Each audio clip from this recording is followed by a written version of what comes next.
Catequese sobre São José, número 7. São José, o carpinteiro. Estimados irmãos e irmãs, bom dia. Os evangelistas Mateus e Marcos definem José como carpinteiro ou marceneiro. Escutamos anteriormente que o povo de Nazaré, ao ouvir Jesus falar, perguntava-se: não é este o filho do carpinteiro? Jesus praticou o ofício do Pai. O termo grego tekton, utilizado para indicar o trabalho de José, foi traduzido de várias maneiras. Os padres latinos da Igreja traduziram-no como carpinteiro. Mas tenhamos presente que na Palestina do tempo de Jesus, a madeira era utilizada não só para fazer arados e móveis vários, mas também para construir casas, que tinham armações de madeira e telhados em terraços feitos de vigas ligadas entre si com ramos e terra. Portanto, carpinteiro ou marceneiro era uma qualificação genérica, indicando tanto os artesãos da madeira como os trabalhadores que se ocupavam de atividades relacionadas com a construção. Um ofício bastante duro, tendo que trabalhar com materiais pesados como a madeira, a pedra e o ferro. Sob o ponto de vista econômico, não garantia grandes ganhos, como se pode deduzir do fato de Maria e José, quando apresentaram Jesus no templo, terem oferecido apenas um casal de rolas ou de pombas, como a lei prescrevia para os pobres. Assim, o adolescente Jesus aprendeu esta profissão com o pai. Portanto, quando adulto, começou a pregar. Os seus concidadãos, surpreendidos, perguntavam-se: de onde lhe vem esta sabedoria e o poder de fazer milagres? E escandalizavam-se com ele, pois era o filho do carpinteiro, mas falava como um doutor da lei, e escandalizavam-se com isto. Este dado biográfico sobre José e Jesus faz-me pensar em todos os trabalhadores do mundo, especialmente naqueles que trabalham arduamente em minas e em certas fábricas, naqueles que são explorados através do trabalho não declarado, nas vítimas do trabalho, vimos que ultimamente na Itália houve muitas, nas crianças que são obrigadas a trabalhar e naquelas que vasculham as lixeiras em busca de algo útil para baratear. Permito-me repetir o que disse: os trabalhadores escondidos, os trabalhadores que fazem trabalho pesado nas minas e em certas fábricas. Pensemos neles.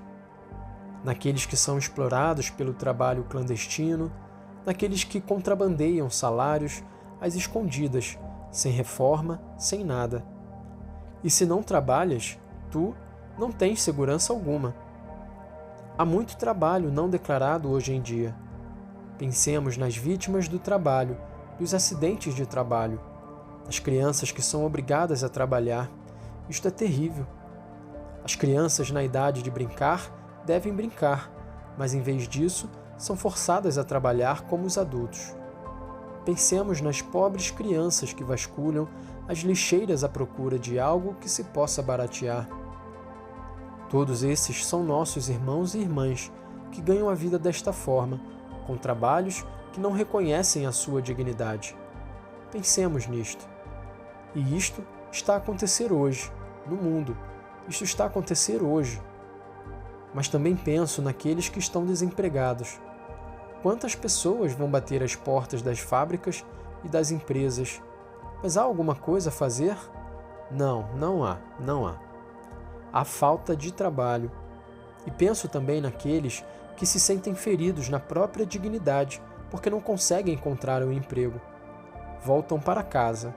Encontraste alguma coisa? Não, nada.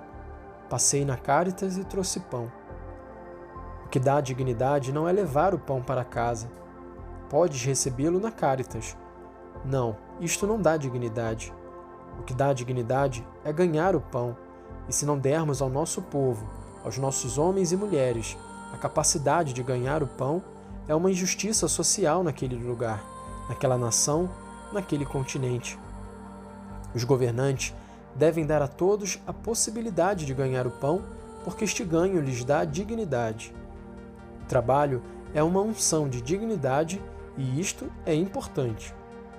Muitos jovens Muitos pais e mães vivem o drama de não ter um emprego que lhes permita viver serenamente. Vivem um dia de cada vez.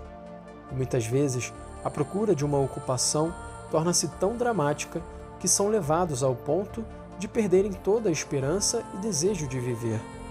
Nestes tempos de pandemia, muitas pessoas perderam os empregos, sabemos isto, e algumas, esmagadas por um fardo insuportável, chegaram ao ponto de cometer suicídio.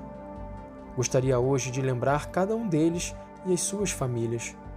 Façamos um momento de silêncio para recordar aqueles homens e mulheres desesperados porque não conseguem encontrar trabalho.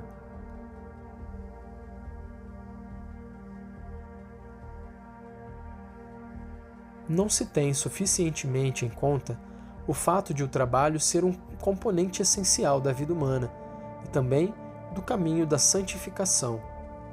O trabalho não é apenas um meio de ganhar a vida, é também um lugar onde nos expressamos, nos sentimos úteis e aprendemos a grande lição da realidade, o que ajuda a vida espiritual a não se tornar espiritualismo. Infelizmente, porém, o trabalho com frequência é refém da injustiça social e, em vez de ser um meio de humanização, torna-se uma periferia existencial. Muitas vezes pergunto-me, com que espírito fazemos o nosso trabalho diário? Como lidamos com a fadiga? Vemos a nossa atividade ligada apenas ao nosso destino ou também ao destino dos outros? Com efeito, o trabalho é um modo de expressar a nossa personalidade, que é relacional por natureza. O trabalho é, inclusive, um modo para exprimir a nossa criatividade. Cada um desempenha o trabalho à sua maneira, com o próprio estilo. O mesmo trabalho, mas com um estilo diverso.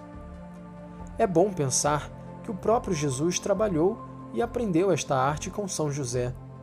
Hoje devemos perguntar-nos o que podemos fazer para recuperar o valor do trabalho e que contribuição podemos, como igreja, oferecer para que ele possa ser resgatado da lógica do mero lucro e possa ser experimentado como direito e dever fundamental da pessoa, que exprime e incrementa a sua dignidade.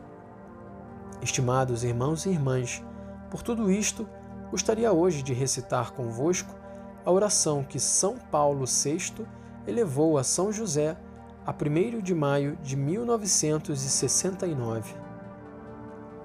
Ó São José, padroeiro da Igreja, vós que ao lado do Verbo encarnado trabalhastes todos os dias para ganhar o pão, tirando dele a força para viver e labutar, vós que experimentastes a ansiedade do amanhã, a amargura da pobreza, a precariedade do trabalho, vós que irradiais hoje o exemplo da vossa figura, humilde perante os homens, mas grandíssima diante de Deus.